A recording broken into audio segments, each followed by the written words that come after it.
Stories of the day, right? Indeed. Okay, let's take a look, see what the diary looks like this Wednesday, the 13th. President Cyril Ramaphosa and the First Lady, Dr. Tsepo Motsepe, arrive in Brazil's capital, Brasilia, for the 11th BRICS Summit. Ramaphosa is leading a senior government delegation, and the theme of the summit, which will be attended by the heads of states of government, as you know, of the BRICS nations, Brazil, Russia, India, China, and South Africa, is economic growth for an innovative future. Also, NSFAS will account on its annual report to the Portfolio Committee on Higher Education, and this, of course, follows a briefing by the Auditor General on its audit outcomes on the National Student Financial Aid Scheme. Interviews for the position of Deputy Public Protector continue today. The position becomes vacant next month when incumbent Kevin Malonga's term expires. All right, let's move from that to our trending topics. And this one, yesterday, Leanne, when this tornado happened, shortly afterwards, someone actually sent me this video. Yeah. And I was like, no, this is some computer-generated thing. There's no way this is real. And imagine my shock and surprise learning later on that this was not just real, but it happened right here in KZN. Yeah, very frightening. I mean, looking at that, that is a real twister. I mean, this is something that we are not used to seeing. We really aren't. And I must say, this was very scary. I saw the same thing and thought to myself, nah, it can't be. This must be from somewhere in the States, because you often get these and see these happening.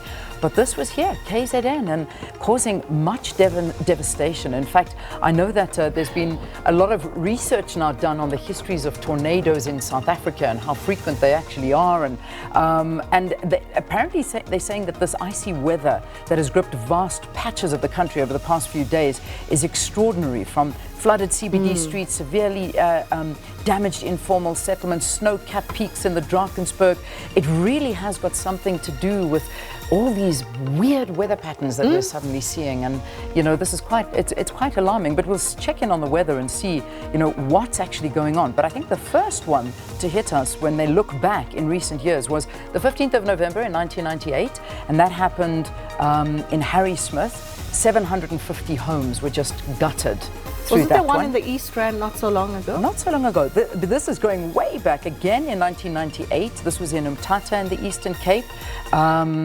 Then in 1999, another one, 95% of the homes in this particular area, Mount Aleph in the Eastern Cape, were destroyed. So this is a great, concise history. I'll actually tweet the article. And then they've got another one of a video footage of two tornadoes ripping through Duduza on Gauteng's East Rand and Ficksburg.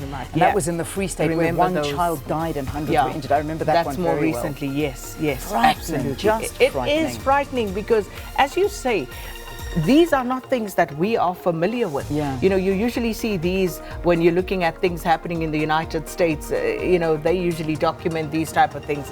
And I thought it was one of those yesterday. So really, there's another video. Maybe later on in the show, we can maybe put that up. That's absolutely frightening. Yeah.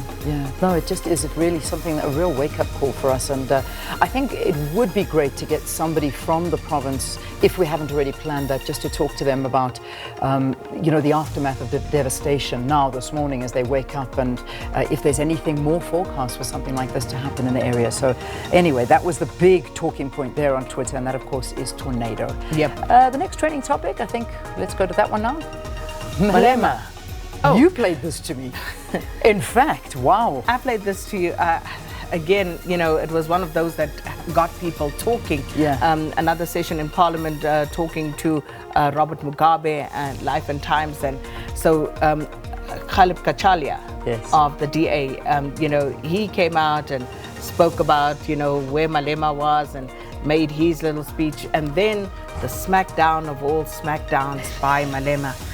So maybe we'll play that for you so you can see for yourself what happened. That was, when I heard that was sure. No, he really did. He went in for the jugular, and he was even being told to stop. It reminded me of like a wrestling match, and then you were sort of thinking that the person was finished, and then they did one final bang. Anyway, so and finally, your time is up. Yeah. Honorable and he's like, just one more, just one. I just need to get this one in, and he got it in. But anyway, so that was what was going on there. So we don't have it.